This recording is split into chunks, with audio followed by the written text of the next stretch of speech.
The fluorescent lights of Greenfield Mart buzzed overhead as Maya Thompson fumbled with her wallet, her cheeks burning with embarrassment.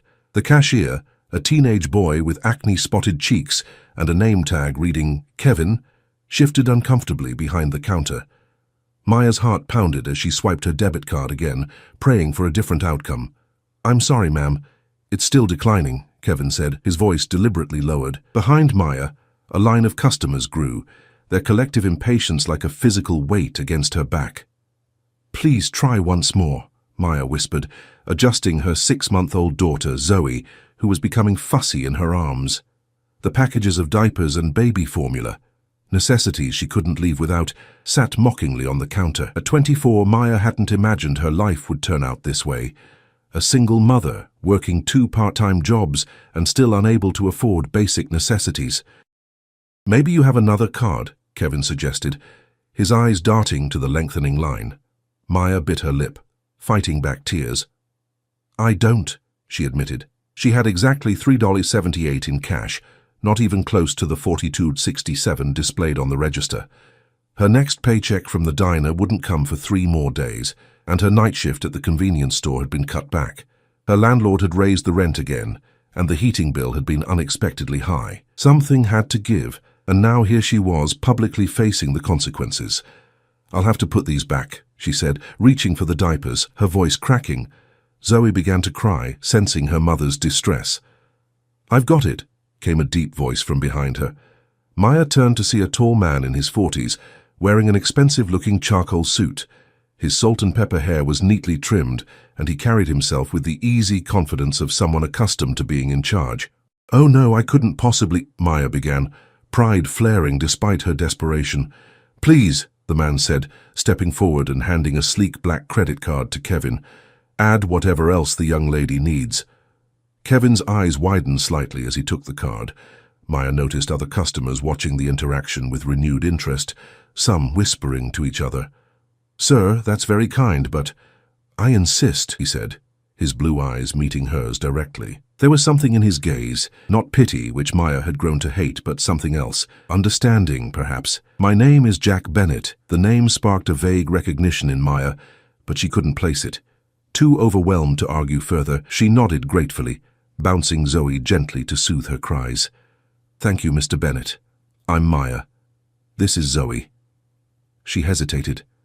"I promise I'll pay you back," Jack smiled, the corners of his eyes crinkling. "No need." Consider it a neighborly gesture.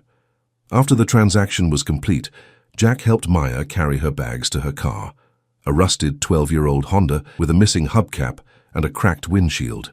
Maya felt a flush of shame as she unlocked it, comparing it to the gleaming black luxury sedan parked several spaces away. "Thank you again," Maya said, securing Zoe in her car seat. Not many people would do that for a stranger. Jack leaned against her car, his expression thoughtful. "May I ask you something personal, Maya?" She tensed but nodded, preparing herself for an inappropriate proposition or condescending advice, both of which she'd received from men before. "Are you working currently?" "2 jobs," she answered cautiously. "I serve breakfast and lunch at Diane's diner, and I work night shifts at the Quick Stop on Elm when my neighbor can watch Zoe." Jack nodded, reaching into his suit jacket. He pulled out a business card and handed it to her. "Bennett Enterprises," it read. "Jack Bennett, CEO." Maya's eyes widened. Now she recognized the name. Bennett Enterprises was one of the largest employers in their mid-sized Midwestern town. They manufactured medical equipment and were constantly featured in the local news for their growth and community initiatives. "I'd like you to come to my office tomorrow at 10 a.m., Jack said. "I think we might have an opportunity that would interest you." Maya stared at the card, suspicion creeping in. "What kind of opportunity?" "A legitimate one," Jack assured her, seeming to read her thoughts. "Bring Zoe. We have a daycare facility on site for employees." Before Maya could respond, Jack's phone rang. He checked it and frowned. "I need to take this. Tomorrow at 10, he pressed. Maya hesitated, then nodded. What did she have to lose? "Perfect," Jack said, already walking toward his car as he answered his phone. As Maya drove home to her small apartment on the edge of town, questions swirled in her mind. Why would a CEO take interest in her? Was this some kind of charity case or something more sinister? Either way, the encounter had left her unsettled. What Maya didn't know was that Jack Bennett had recognized the faded logo on her waitress uniform, Diane's Diner, and that connection had stirred memories he'd spent years trying to forget. Memories of another young woman who had once worn that same uniform, whose life had intersected tragically with his own. When Maya arrived home, she found an eviction notice taped to her door. Her hands trembled as she tore it open. She had 5 days to pay the overdue rent or vacate the premises. As Zoe slept peacefully in her carrier, Maya sank to the floor of her tiny living room and finally allowed herself to cry. Tomorrow's meeting with Jack Bennett had suddenly become her only hope. What she couldn't possibly know was that their chance encounter at Greenfield Mart would not only change her life, but would also force Jack Bennett to confront the ghosts of his past, a reckoning that would shake the foundations of everything he had built. Maya arrived at the imposing glass and steel Bennett Enterprises headquarters 10 minutes early, her heart fluttering with a mixture of hope and apprehension. Zoe, dressed in her cleanest onesie, gurgled happily in her arms. Maya had spent an hour that morning ironing her only dress shirt and applying makeup to hide the dark circles under her eyes. Her landlord's call last night, threatening immediate action if she didn't pay at least half the overdue rent by the weekend, had left her sleepless. The receptionist, a polished woman named Valerie, greeted her with professional warmth. "Mr. Bennett is expecting you. Let me show you to the daycare first." Maya followed Valerie down a corridor to a bright, cheerful space where several children played under the watchful eyes of caregivers. After completing paperwork and reluctantly handing Zoe over to a kind-faced woman named Patricia, Maya was escorted to the executive floor. Jack Bennett's office occupied the corner of the top floor, with floor-to-ceiling windows offering a panoramic view of the town. He rose from behind his massive desk when Valerie announced Maya's arrival. "Thank you for coming," Jack said, gesturing to a comfortable chair across from him. "Coffee?" "Yes, please," Maya said, trying to hide how intimidated she felt. The office probably cost more than her entire apartment building. Once they were settled with steaming cups, Jack studied her with the same intensity he'd shown at the store. "I'll get straight to the point, Maya. I'm offering you a job." Maya nearly choked on her coffee. "A job? But you don't know anything about me or my qualifications." "I know enough," Jack replied. "You're raising a child alone, working multiple jobs, clearly struggling but maintaining your dignity. That tells me you're resilient, hardworking, and responsible." Maya set down her cup. "With all due respect, Mr. Bennett, this feels like charity, and while I appreciate your help yesterday, I don't want to be anyone's pity project." A shadow crossed Jack's face. "This isn't charity. I need an executive assistant. My previous one retired last month, and the position requires someone organized, discreet, and capable of learning quickly. The salary is $58,000 annually, with full benefits starting immediately. There's also access to on-site childcare." Maya's mind reeled at the figure, more than double what she currently earned. It would solve her financial problems overnight. But suspicion still nagged at her. Why me? There must be hundreds of qualified applicants with degrees and experience. Jack stood and walked to the window, hands clasped behind his back. 25 years ago, I was where you are now. Not a single parent, but desperately poor, working multiple jobs, one missed paycheck away from homelessness. He turned to face her. "Someone gave me a chance when I didn't look good on paper. I'm simply paying it forward." There was something he wasn't saying. Maya could feel it, but the offer was too good to refuse. "When would I start?" "Today," Jack said, "if you're willing." By lunchtime, Maya had a new employee badge, health insurance cards, and a desk outside Jack's office. Her head spun with information, phone protocols, scheduling systems, office politics. Jack's previous assistant, Barbara, had returned temporarily to train her, and the older woman was both efficient and kind. "How you've stirred up quite the curiosity around here," Barbara commented as they ate lunch in the cafeteria. "Jack's never hired someone without the standard interview process before." Maya picked at her salad. "I still don't understand why." Barbara's eyes held a knowing look. "Jack has his reasons. He's a good man but complicated. Lost his wife, Claire, about 8 years ago. Cancer. They never had children. Threw himself into work after she died." "That's terrible," Maya said sincerely. "Indeed, but there's something else you should know." Barbara lowered her voice. "The company's board of directors isn't happy with his recent decisions. There's talk of forcing him out. What? But it's his company, isn't it? He founded it, yes, but he needed investors early on. Now they own 60%. Jack's been fighting to keep the manufacturing operations local, while the board wants to move production overseas to cut costs. Maya frowned. That would mean hundreds of local jobs lost, Barbara confirmed. Jack refuses to abandon this community, but he's under tremendous pressure. The information settled uneasily in Maya's stomach. She'd accepted a position that might not exist in a few months if Jack lost control of his company. When she returned to Jack's office, she found him in a heated phone conversation. I don't care about the quarterly projections, Richard. I care about the 500 families who depend on those jobs, Jack was saying, his face flushed with anger. He noticed Maya and held up a finger, indicating he'd be a minute.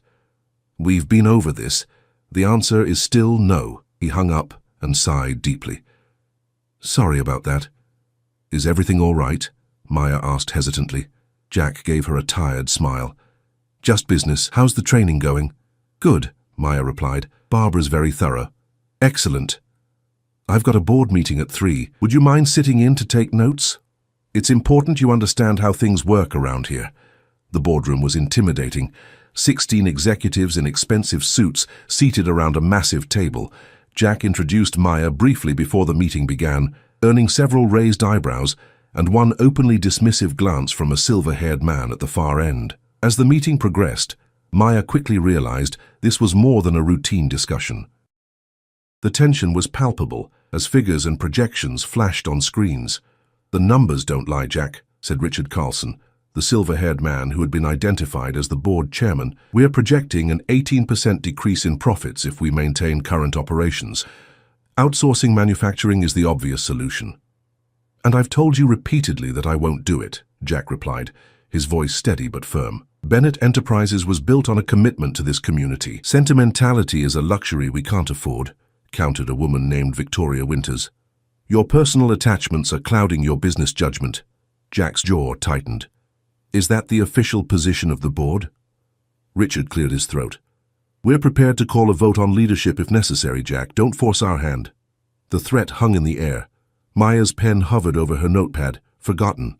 After the meeting, Jack was uncharacteristically quiet as they walked back to his office. Only when the door closed behind them did he speak. I apologize you had to witness that, he said. Is it true? Maya asked. Could they really force you out? Jack nodded grimly. They have the votes. I've been fighting this battle for months. He paused. There's something I haven't told you, Maya, something about why I offered you this position. Maya tensed, bracing herself. Your uniform yesterday from Diane's diner. My wife worked there when I met her. Same uniform, barely changed in 20 years. His voice softened with memory. Claire worked 2 jobs while putting herself through nursing school. I was a regular customer, saving every penny for my first manufacturing equipment. The revelation surprised Maya. So, this job offer was because I reminded you of your wife? Not exactly, Jack said. It was a reminder of where I came from, of the promises I made. He hesitated. Before Claire died, I promised her I would keep the company true to its original mission, creating good jobs while making medical equipment that saves lives. The board's push to outsource isn't just about jobs, it's about prioritizing profit over quality and safety. Maya processed this information, uncertain how to respond. I appreciate your honesty, but she was interrupted by a knock. Valerie entered, looking concerned. Mr. Bennett, there's a Mr. Thompson here demanding to see Maya. He says it's urgent. Maya felt the blood drain from her face. Thompson, that's my ex, Zoe's father. The man who had abandoned them when Maya was 7 months pregnant, who had never even seen his daughter. What could he possibly want? Jack asked. Maya's hands trembled. I have no idea. I haven't heard from him in over a year. As Valerie went to bring him up, Jack's expression hardened with resolve. Whatever it is, we'll handle it together. Jason Thompson's presence filled Jack's office with tension. His disheveled appearance, wrinkled clothes, unkempt beard, and bloodshot eyes contrasted sharply with the polished surroundings. Maya stood rigid beside Jack's desk, her arms crossed protectively over her chest. You look good, Maya, Jason said, his eyes darting between her and Jack. Real good. What do you want, Jason? Maya's voice was brittle. How did you even find me? Your neighbor told me you got some fancy new job. He flashed an insincere smile. And I've been thinking about Zoe, about being in her life. Maya's laugh was hollow. After a year of silence? After you walked out and blocked my number? Jack observed the exchange silently, his expression unreadable. I've changed, Jason insisted. Got clean, got a job. I want to be a father to my daughter. You've never even seen her, Maya said. That's what I want to fix. Jason glanced at Jack again. Could we talk privately? Mr. Bennett stays, Maya said firmly. Say what you came to say. Jason's friendly facade cracked slightly. Fine, I've filed for joint custody of Zoe. The words hit Maya like a physical blow. You what? I have rights as her father, Jason said. My lawyer says... Your lawyer? Maya's voice rose. You can't afford a lawyer. You couldn't even afford to help with diapers. Jason's expression shifted, something calculating entering his eyes. Let's just say I've come into some resources recently. He pulled an envelope from his jacket and placed it on Jack's desk. Court dates next month. See you there. After Jason left, Maya collapsed into a chair, shaking. He can't do this. He can't just appear out of nowhere and take my daughter. Jack picked up the envelope, examining the legal letterhead. Winters and Associates, he read, his brow furrowing. Victoria Winters' firm.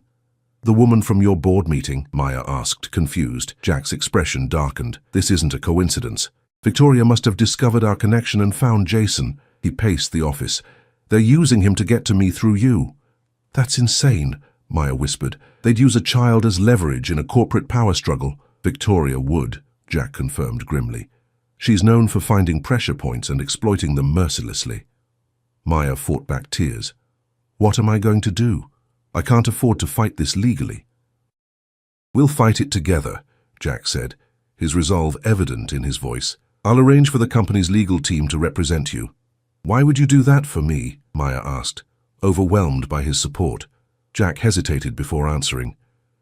Because I know what it's like to lose family, and because this is my fault, they're targeting you because of me. The next week passed in a blur of activity.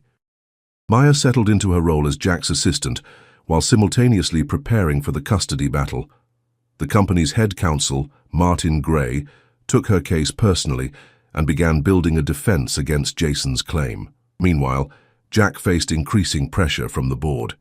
Victoria Winters made no attempt to hide her involvement in Jason's custody filing when Jack confronted her privately. Business is business, Jack, she had said coolly. If you reconsider your position on outsourcing, perhaps Mr. Thompson will suddenly lose interest in fatherhood. Jack had refused to be blackmailed, but the stakes were getting higher. An emergency board meeting had been scheduled for the following week, where Richard planned to call for a vote on Jack's leadership.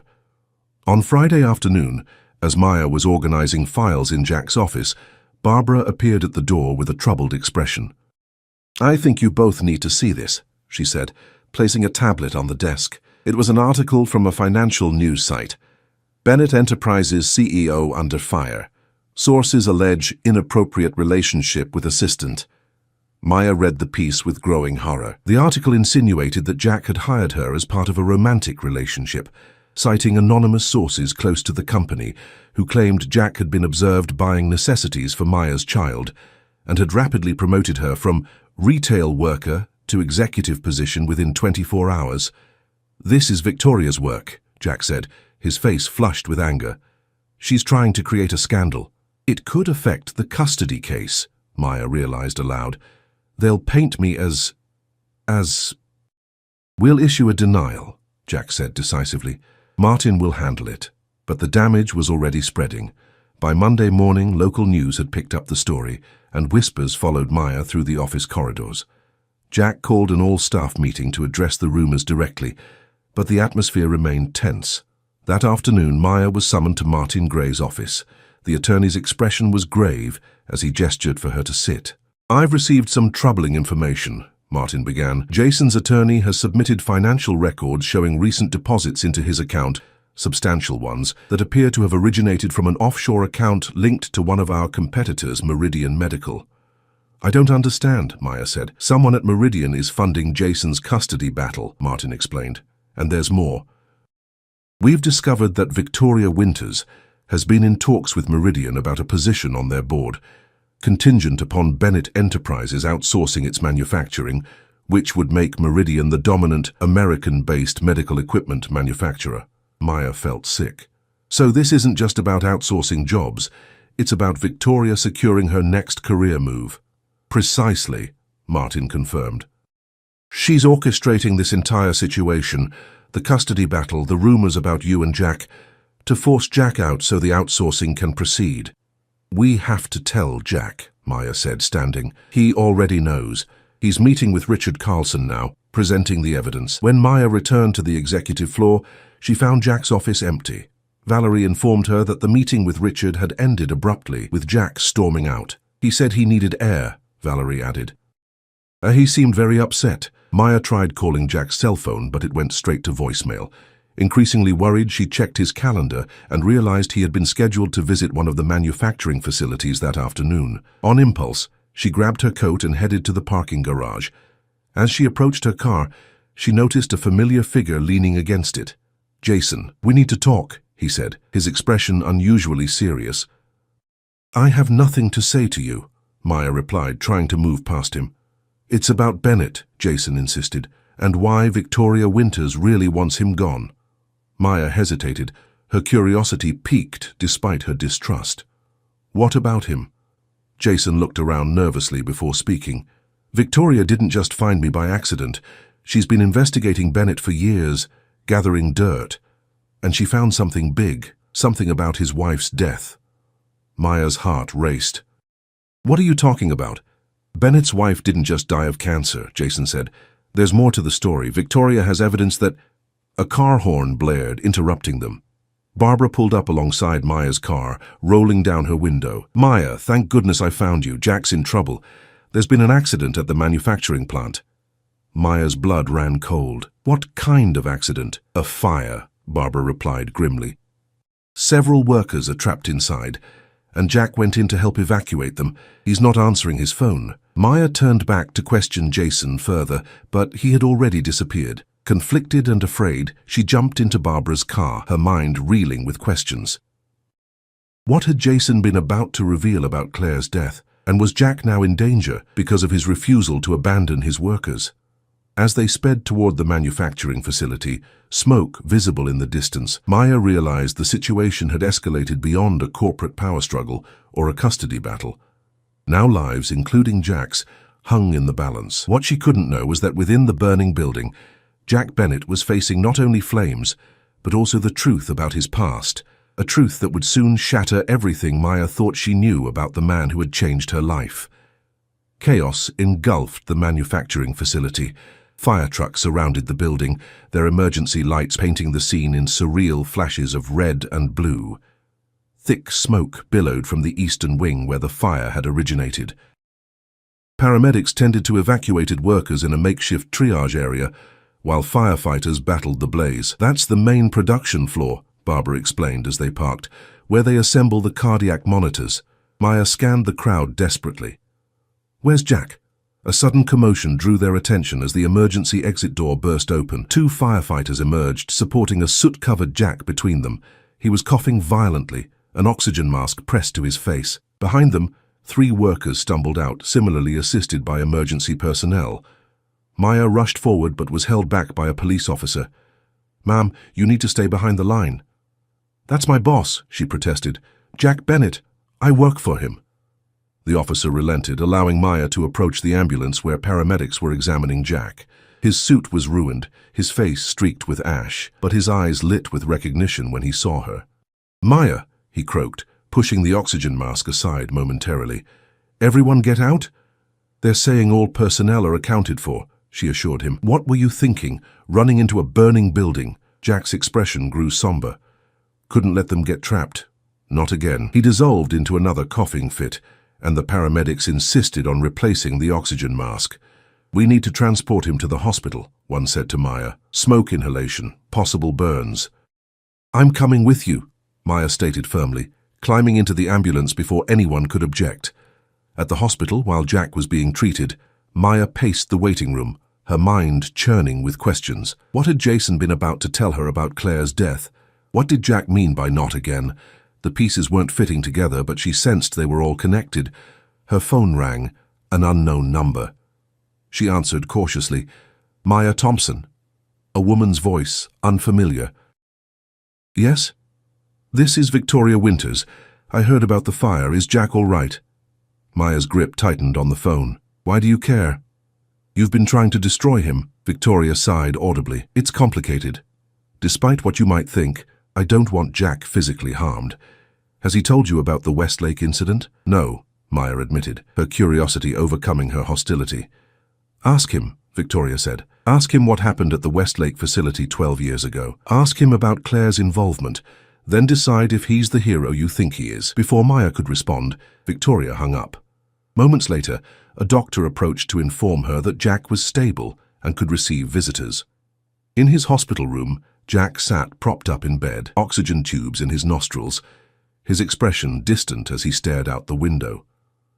The doctor says you'll make a full recovery, Maya said, taking the chair beside his bed. Jack nodded absently. The fire wasn't an accident, he said, his voice hoarse. The investigators found evidence of tampering with the electrical system. Sabotage? But who would?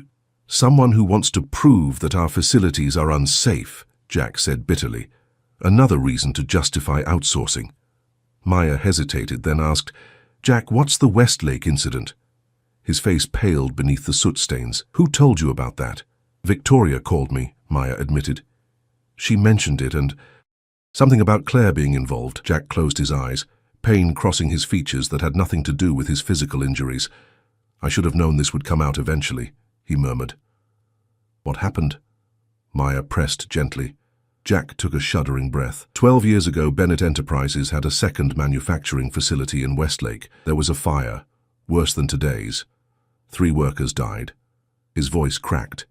One of them was Claire's brother, Thomas. Maya gasped softly. I'm so sorry. Claire was our safety compliance officer then, Jack continued. She had flagged potential issues with the wiring months earlier, but I delayed the repairs. We were expanding rapidly, and I couldn't justify the downtime and expense. His hands fisted in the hospital blanket. It was my fault. Those people died because of my decision. That's why you refused to evacuate today, Maya realized. You were trying to atone. Jack nodded.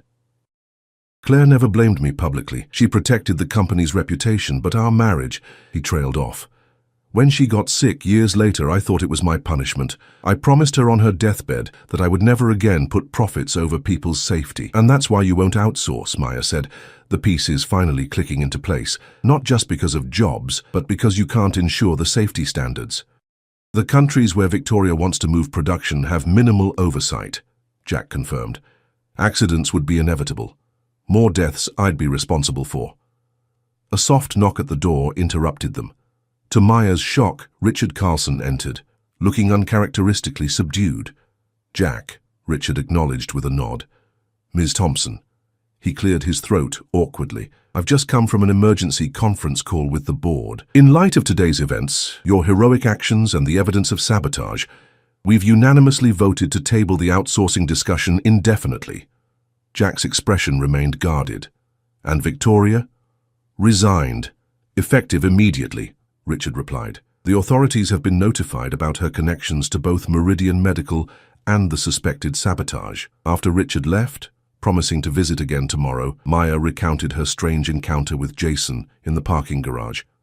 Victoria must have told him about Westlake to use against me, Jack surmised. She probably promised him more money if he could extract information from you. What about the custody case? Maya asked, the fear returning. Without Victoria's backing, will Jason drop it? Jack reached for her hand. Martin has already spoken with Jason's attorney. Without Victoria's financial support, he has no case. And given the emerging evidence of bribery and corporate espionage, they're eager to distance themselves. Jason signed paperwork this afternoon, relinquishing all parental rights. Tears of relief filled Maya's eyes. It's really over. It is, Jack assured her, squeezing her hand. Zoe is safe. 3 months later, Bennett Enterprises celebrated the grand opening of its new on-site childcare and early education center, named in Claire Bennett's honor. Maya, recently promoted to Community Outreach Director, stood beside Jack as he cut the ribbon. The past months had been transformative, with Victoria Winters facing criminal charges for corporate espionage and the outsourcing threat neutralized. Jack had redirected the company's focus toward community investment. Maya had spearheaded a program providing job training for single parents, inspired by her own journey. "I never thanked you properly," Maya said to Jack as they watched the children, including Zoe, explore the new playground. "For what?" Jack asked, smiling at the scene before them. "For seeing potential in me when all you knew was that my card got declined buying diapers." Jack's expression softened. "That moment in the store, watching you try to maintain your dignity while facing an impossible situation, it reminded me of what really matters. You saved me as much as I helped you." Maya understood now.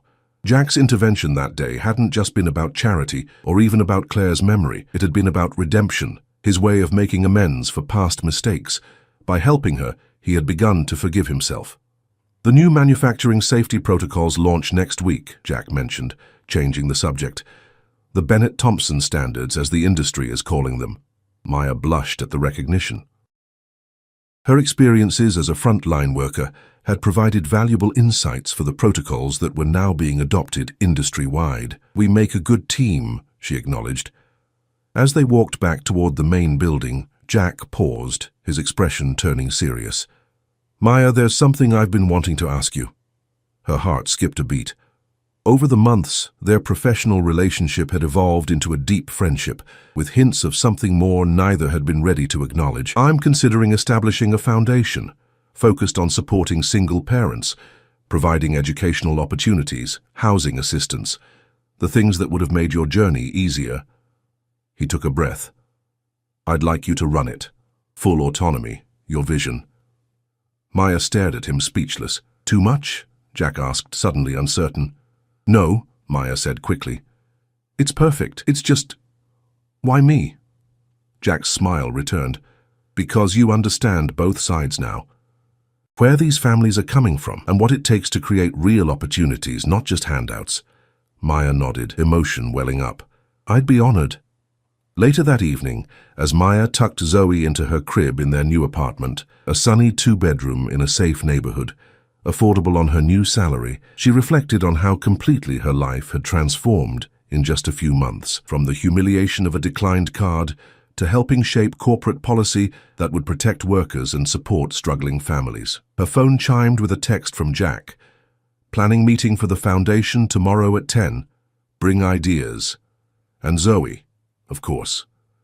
Maya smiled as she typed her reply. "We'll be there." The universe worked in mysterious ways, she thought. Sometimes the worst moment of your life, a card declined while buying diapers, could lead to the open door you never expected. And sometimes the person standing behind you in line might be carrying their own burdens, their own regrets, their own hopes for redemption. All it took was one moment of compassion, one person saying, "This ends today," to change everything.